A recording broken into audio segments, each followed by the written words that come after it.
구독과 좋아요 부탁드립니다. 오늘의 사연 시작합니다. 안녕하세요. 저는 지금 너무나도 절실한 마음에 글을 씁니다. 어떤 조언이든 듣고 싶어요. 저에게는 서로와의 결혼을 생각했던 남자친구가 있었습니다. 제가 몸이 안 좋아져서 10년 가까이 다니던 회사를 그만두고 제 집에서 혼자 지냈습니다. 남자친구는 어머니와 둘이 살았고 저희 집과의 거리는 1시간 거리였어요. 2년 가까이 만나는 동안 정말 많이 싸웠고 그러다 헤어지고 다시 만나기를 자주 반복했어요. 주로 제가 헤어지자 하면 1달 가까이 떨어져 있다가 남자친구를 못 잊고 집 앞까지 가서 기다리고 울며 불며 사정하고 그래서 겨우 다시 시작했어요. 그렇게 다시 만나면 전 잘하려고 노력했고 남자친구도 끔찍하게 잘해줬고요. 근데 그러다 보면 또 그 사람과의 연애가 익숙해져서 제 멋대로 하려 하고 그러다 남친은 질려서 떠나고 전 가서 다시 빌어서 붙잡고요. 그렇게 만나다 아이가 생겼고 저희는 긴 고민 끝에 낳기로 했습니다. 남자친구 집에도 알렸고요. 그런데 우리 엄마는 아직 남자친구를 안 만나신 상태이고 임신 사실도 모르세요. 집에만 있으니까 우울하고 입덧 때문에 냄새에 예민해지고 하다 그렇게 좋아하던 남자친구의 스킨 냄새도 역하게 느껴지더라고요. 항상 침대 옆에 있었던 의자 가죽 냄새가 역해져서 치울 정도로요. 그때부터였어요.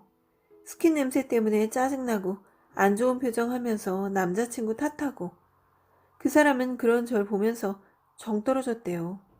싫어졌대요.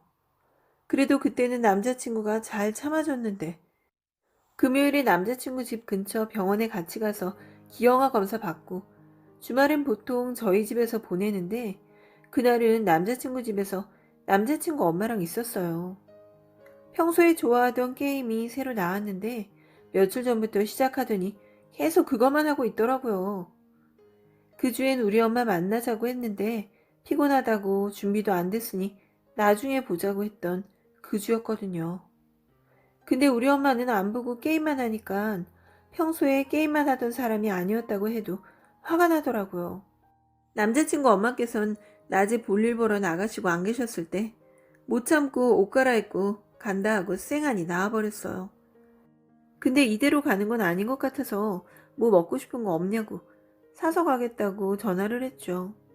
그랬더니 과일 얘기하길래 알았다 하고는 먹고 싶은 거 사가기 싫어서 떡볶이 사서 다시 갔어요. 전 쳐다도 보지 않고 김치찌개에 밥 한다고 정신이 없더라고요. 떡볶이 뜯어놓고 포크 챙겨와서 먹자 하고 했는데 하나 먹고 김치찌개 한다고 냉장고 가서 찾고 난 보지도 않더라고요. 전 점점 화난 표정을 감출 수 없었고 그런 절 보더니 집에 가서 쉴 거면 쉬라고 하더라고요. 가기 싫었지만 내가 가도 상관없다는 식의 남자 말이 서운해서 일어나 현관으로 갔어요. 따라 나오더라고요. 저는 그냥 갈 걸 괜히 왔다고 말했어요. 남친이 왜? 묻길래 너랑 놀려고 다시 왔는데 주방에서 밥한다고 바쁘네? 하고 나와버렸어요. 뒤에서 어이없는 표정으로 보고 있고요. 그리고 집에 왔는데 화가 가라앉질 않더라고요. 그래서 제가 카톡을 보냈어요. 어떻게 잘 갔냐 톡 하나 없냐. 배 나오고 애 낳으면 못 돌아다닌다고 많이 다니라는데 어떻게 넌 그렇게 집에서 게임만 하냐. 나랑 왜 만나냐 보냈는데 아무 대답도 없이 카톡 프로필 사진이 다 지워졌더라고요. 계속 연락이 없다가 그 다음날 저녁에 전화가 왔어요. 나랑 만나는 걸 생각해봤는데 애 때문에 만나는 것 같다고. 근데 이렇게 만날 자신이 없으니 헤어지자고. 그때 전 애 때문에 만난다는 말에 서운해 그냥 알았다고 했어요. 그럼 이제 어떻게 하면 되냐는 남자친구의 말에 알아서 하겠다고 하고 전화를 끊었고요. 그렇게 이틀 생각해보다가 병원을 알아봤는데 병원에서 남자친구의 동의서가 필요하니 같이 와야 한다고 하더라고요. 다음날 그 사람한테 전화로 알렸어요. 와서 동의서만 쓰고 가면 된다고. 그게 어제 금요일이었고요. 수술은 월요일이라 아침 일찍 같이 오자고 하니 자기가 오늘 가서 동의서 쓰면 되는 거 아니냐고 하더라고요. 그때서야 알았어요. 아, 얘 진심이구나. 나 안 보려고 하는구나. 그래서 제가 뭐라 했죠. 어떻게 게임 때문에 싫은 소리 좀 했다고 애랑 날 버릴 수 있냐고. 근데 남자친구가 그동안 속에 쌓였던 것들을 다 말하더라고요. 비단 게임뿐만 아니고 내 행동, 정 떨어지는 표정, 혼자 꿍하게 삐쳐서 있던 것들, 다시 만나면서 내가 했던 말들과 약속을 못 지킨 거, 그리고 잘못한 게 너무 많아서 한마디도 못했어요. 막 소리 지르면서 그 착한 사람이 자기 분에 못 이겨 심한 욕을 하고 2년 전년 하는데 저한테 욕한 거보다 그렇게 착하고 순한 사람 입에서 저런 욕까지 나오게 한 저에게 더 실망하게 되더라고요. 말 끝에 그래서 어떻게 하라고? 묻는데 전 조용히 오늘 가서 동의서 써줘 라고 했어요. 같이 갈 테니까 만나서 얘기 좀 해보려고. 근데 남자친구가 운전 일을 하는데 그 사람 집에서 병원까지는 1시간 30분 거리예요. 고속도로로 이동해야 하는데 피곤해서 엄마랑 둘이 다녀왔더라고요. 운전은 엄마가 하시고 동의서 쓰고 저한테 톡 보내고 잘 지내라 하더니 수술비를 이체했더라고요. 저도 잘 지내라고 했고요. 그리고는 그 사람이 저 바로 차단했어요. 제가 해달라고 했는데 설마 진짜 하겠냐 싶어서 정말 끝인 거 알라는 뜻으로. 근데 했더라고요. 이런 저를 보면 끝까지 미련이 남은 건가 싶은 생각이 들더라고요. 그제서야 상황 파악이 제대로 된 저는 부랴부랴 남자친구 집으로 갔어요.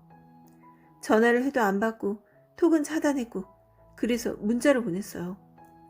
그 사람 집이 1층이었는데 지금 집 앞이라고 잠깐 보자고. 바로 전화가 오더라고요. 뭐 하는 거냐고. 동의서 쓰고 오는 길이 퇴근 시간이라 차 막히고 비도 많이 와서 3시간 걸렸다고. 근데 이렇게 바로 찾아와서 뭐 하자는 거냐고. 소리를 엄청 지르고 너랑 못 사니까 가라. 제발 끝내자. 너 진짜 싫어 죽겠다. 나 좀 살자. 하더라고요. 전 빌었죠. 잘못했다고. 미안하다고. 근데 듣기 싫다고. 질리다 못해 죽이고 싶은 사람처럼 징그러워 죽겠다는 듯 가라고 하더라고요. 옆에서 남자친구 어머니 소리 지르시고 그냥 전화 끊어버리라고. 가든지 말든지 전화 끊으라고 하시고요. 누가 집 앞에서 너 훔쳐보면 기분 어떨 것 같냐는 말에 아, 내가 뭐 한 거지? 싶더라고요. 시간을 좀 더 가질걸. 전화 끊고 차에 있는데 남자친구 엄마가 오셨어요. 애 떼라고. 내 아들 죽는 꼴 못 본다고. 내 아들이 너 싫어하고 너 때문에 힘들어한다고. 애 떼고 다신 오지 말라고. 우린 너 아니면 힘들 일 없다고. 지금도 자기 나간다고 남자친구랑 싸우고 왔다고. 그러니 제발 가라고. 어디 어른 있는 집에 놀러와서 그냥 가버리는 짓을 밥 먹듯이 하고 그럴 거면 이 집에 다시 안 올 생각으로 했어야 했다고. 손 주고 나발이고 애 떼고 네 인생 살라고. 남의 집 귀한 딸한테 나도 길거리에서 이러기 싫다고. 근데 니들 다시 애 낳고 살아도 끝은 이혼이라고. 애만 불행해지고 둘 인생은 망치는 거니까 가라고 하고 가셨어요. 전 아무 말도 못했고요. 차에 다시 타서 울다가 한참 후에 남자친구한테 문자를 보냈어요. 미안하다고. 제발 억지로 손잡아 어렵게 내 곁에 둔 사람인 거 잊지 않고 잘할 테니까 애기 낳고 옆에서 살게 해달라고. 여기서 기다릴 테니까 내일 일 끝나고 얘기 좀 하자고. 답장은 없었고요. 근데 전에도 이렇게 기다려서 다시 만난 적 있는데 그때 소름 돋고 징그러웠다고 했던 게 2시간 정도 지나서 생각나더라고요. 차라리 화 좀 가라앉을 시간을 두고 며칠 지나서 다시 얘기하는 게 좋을 것 같아서 그냥 집에 왔어요. 다음날 아침에 느낌이 이상해서 남자친구한테 전화했더니 절 차단했더라고요. 저 어떻게 살죠? 애 지우고 살 자신이 없어요. 그렇다고 남자친구 놓을 자신은 더 없고 잡고 싶은데 방법이 없을까요? 한 달 정도 시간을 갖고 다시 얘기해볼까요? 재회 가능성은 없는 걸까요? 혼자 아이 낳아 키우는 건 어떤 건지 상상도 안 돼요. 그러다 양육비 달라고 들러붙을까봐 두렵고요. 저 좀 살려주세요.